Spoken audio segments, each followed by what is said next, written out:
ask you to bear with me. So you guys, thank you again for joining me for day 26 and day 27 of the Financial Gratitude Challenge. I am doing a double whammy today, so please bear with me. As I was just speaking a little bit earlier to Instagram, YouTube, I still have this cough from the viral infection that I've had.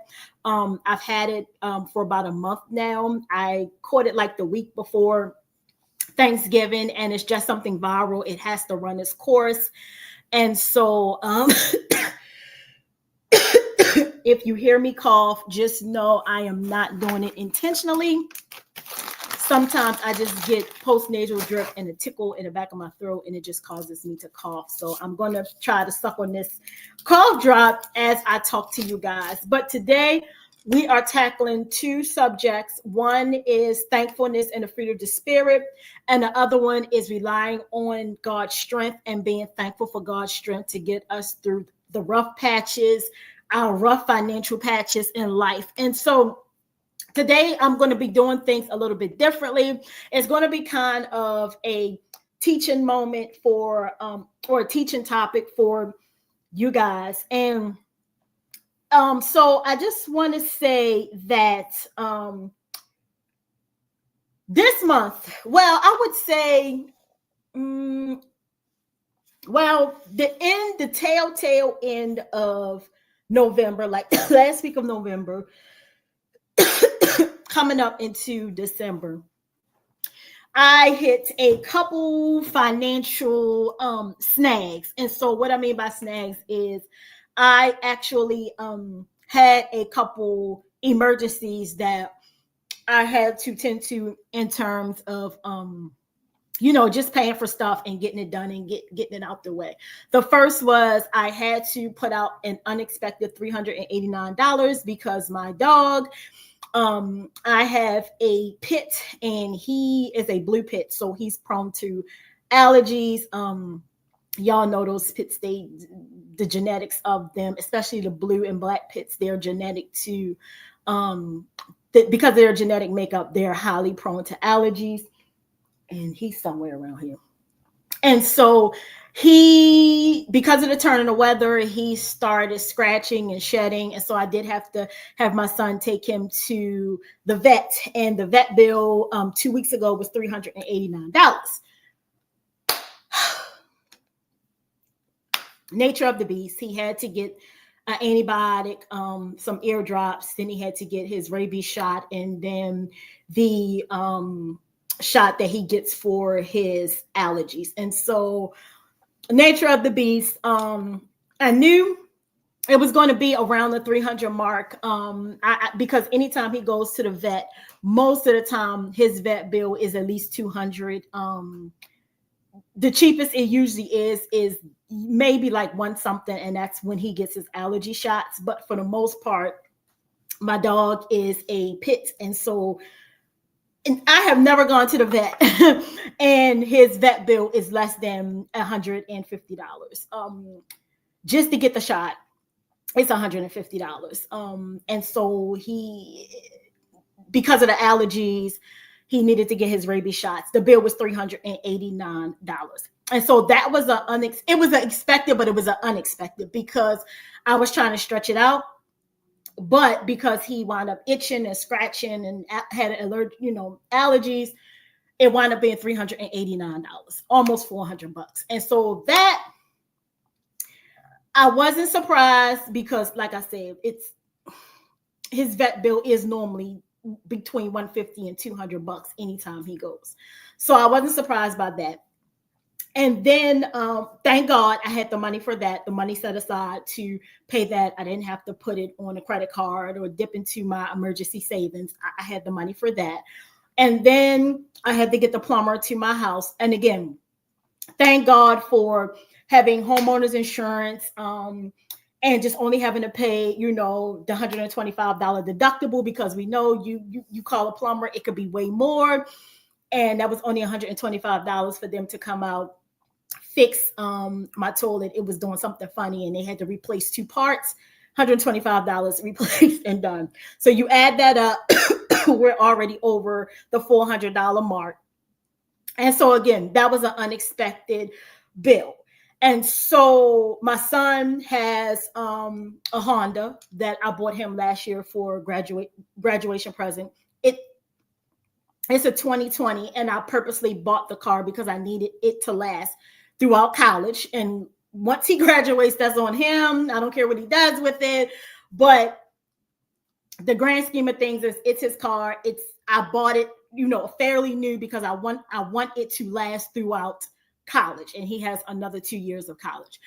Well, I scheduled it for it to go to the Honda dealer to get maintenance. And yes, I do take it to the Honda dealer because it's a Honda and I want it to last. So I'm willing to shell out the money because if anything goes wrong with the car, it's a Honda car. They have the parts, they maintain it, this, that, and the third. So what happened was he got the bill. So he went to the routine maintenance. He came back with a list of things that he needs to have done. So he needs a serpentine belt. That's about $600. And then he needs some spark plugs. That's another $400, like $380 something. And then some other things. And then a rock hit his windshield. So we're looking at another $500 for the windshield. So again, all these expenses are now starting to all creep back in. They're all piling up at one, on top of each other, pretty much all at the same time. And so I was driving the other day on my way home and a rock hit the front of my car. So needless to say, I got the estimate. My windshield is going to be about $350. There you go. So you guys can do the math and add it up. But because I have been in gratitude, I have been preparing financially for any type of emergencies, any type of things, any type of occurrences. Instead of me getting upset, instead of me getting into fight or flight mode, instead of me getting angry, instead of me just feeling down and out, I am actually in good spirits simply because I have the funds. And if it had not been for me being diligent with my money, doing the right thing, praying to God, staying in constant gratitude, doing his will, being gracious for what little or what large financial blessings he's given me, just being joyful and being at peaceful. And I'm talking about in terms of the fruits of the spirit, just extending grace to others when things have been happening in the last 30 days of this challenge, just being kind-hearted, being extra thoughtful and saying thank you, hello, how are you today? Speaking to people, just being faithful in doing this 30-day challenge, despite the obstacles, being gentle towards my fellow man. And then, of course, practicing great self-control. I feel like God has blessed me in a mighty way because things could have been so much different with all of these unexpected occurrences that have just suddenly come my way.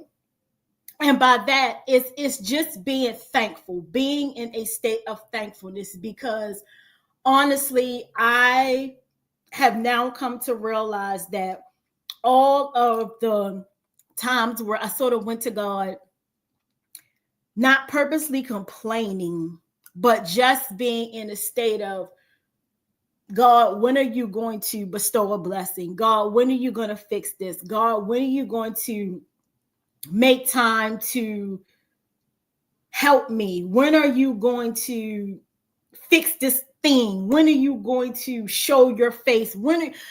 Instead of me going to him in that manner for the whole entire month of November, and of course now December, it's been nothing but gratitude, thankfulness. Now, don't get me wrong, there have been periods where I've sort of kind of fell into like, God, you said, you was gonna But then I quickly caught myself, fixed it, came back, and I said, you know what, God, thank you. Whatever the blessing is, whatever the learning lesson is, whatever I'm supposed to do in this moment, in this season, whatever I'm supposed to know in this situation, in this occurrence, in this financial hardship, let me learn it. Maybe I need to learn, okay, trusting you. Maybe I need to learn you got this. Maybe I need to learn that you've prepared me for this. Maybe I need to learn that God has set your finances up that you can handle this. Maybe that is what I need to learn in this moment. And so because I've been in a constant state of gratitude, being, showing love, showing joy, being at peace, being in a state of forgiveness for people who have wronged me, and just knowing that I have extended forgiveness to them. Now, it does not mean that I need to be back in their present company, or that they need to be back in my present company, but just knowing that I have forgiven them and that I can move on and that I can extend a little bit of kindness to them. And I don't have to be mean. I don't have to be snappy, but just know that the fruits of the Spirit, because I'm exhibiting these things, God is granting me a peace that is beyond understanding. And so as we talk about Galatians 5:22-23, as it relates to our finances, it says, but the fruit of the Spirit is love, joy, peace, forbearance, kindness, goodness, faithfulness, gentleness, and self-control. We need to have all of these when we come into a state of financial hardship. We need to still be able to love our fellow man. We still need to have some type of joy and peace, because even though we're in the midst of a financial burden, it still doesn't mean that we can find some type of joy. We can find peace in this. We can still extend forgiveness to other people. We still can be kind. Just because something bad is happening to us, it does not mean that we have a right to take it out on the next person. We can still show our goodness. We can still show our faithfulness to God, to still be diligent and still do the things that he's asking us to do to be a better steward of our money. We can still be gentle, and we definitely still can practice self-control when it comes to our money. Just because we're having a challenge, it does not mean that we now go off the deep end and start being reckless with our money. And so I leave you with the thought of today is, how does thankfulness help you cultivate the fruit of the Spirit in your financial journey? And I just gave you some examples. Just because you're going through a financial hardship, you can still practice self-control. Even if it means you have to just work on one of these seven fruits. Even if it means you only are going to work on one or two. Even if it means I'm going to be more faithful in saying thank you to God. And I'm going to practice more self-control when a bill comes that is unexpected. When an unexpected expense arises, I'm not going to take it out on my kids. I'm not going to take it out on my spouse.